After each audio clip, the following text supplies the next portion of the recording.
जय हिंद। अभी मैंने हमारे हरियाणा के डीजीपी साहब की एक प्रेस कॉन्फ्रेंस देखी, जिसमें कि जब सिक्योरिटी को लेके पत्रकार साथियों ने प्रश्न किया तो उस पे डीजीपी साहब ने जो स्टेटमेंट दी, मैं उससे बिल्कुल संतुष्ट नहीं हूं। उसमें डीजीपी साहब ने कहा कि जिसने मुझे कॉल करके गाली गलौज करी वो मेरा पुराना साथी था। बिल्कुल गाली गलौज हुई। देखो, आधी रात को 2 बजे किसी का कॉल आए और कोई आगे से इस प्रकार से अब्यूजिंग लैंग्वेज इस्तेमाल करे तो स्वाभाविक है आगे से उसे उसी हिसाब से उसी की भाषा में व्यक्ति जवाब देगा। मैंने भी दिया और उसमें मुझे पहले पता भी नहीं था कि वो शख्स आखिर बोल कौन रहा है। 2-3 कॉल आई, तीसरी कॉल में जाके जो है मैंने वो रिकॉर्ड किया कि आखिर ये इंसान है कौन।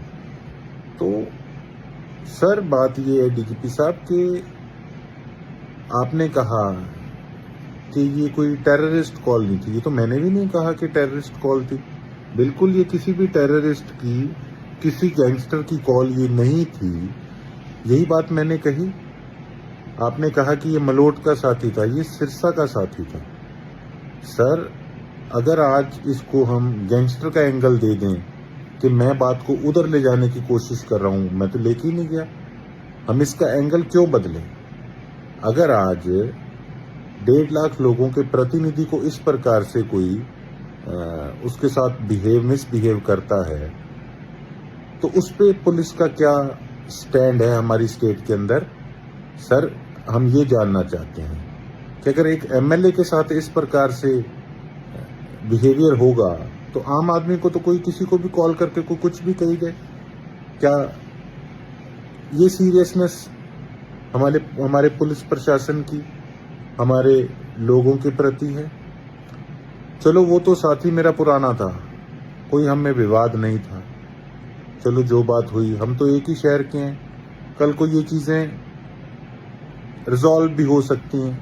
लेकिन ये पुलिस प्रशासन पे आज उनकी कार्य प्रणाली पे प्रश्न चिन्ह खड़ा हो गया कि कितनी लाइटली आज पुलिस प्रशासन इन चीजों को ले रहा है।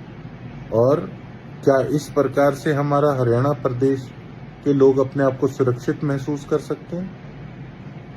और अगर कल को इस प्रकार से कोई किसी के साथ बात होती है तो उसकी जिम्मेवारी फिर किसकी होगी?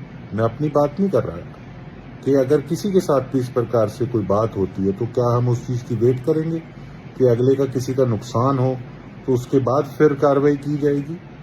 तो इससे पता लगता है कि आज हम सीरियस होके इन चीजों पे पुलिस प्रशासन अपनी कार्रवाई नहीं कर रहा। सर, हमारी आपसे यही उम्मीद है कि सही ढंग से बिल्कुल फेयर जो काम है वो होना चाहिए, जिससे कि हमारे प्रदेश के लोग जो हैं वो अपने आप को हरियाणा के अंदर सुरक्षित महसूस करें। धन्यवाद। जय हिंद।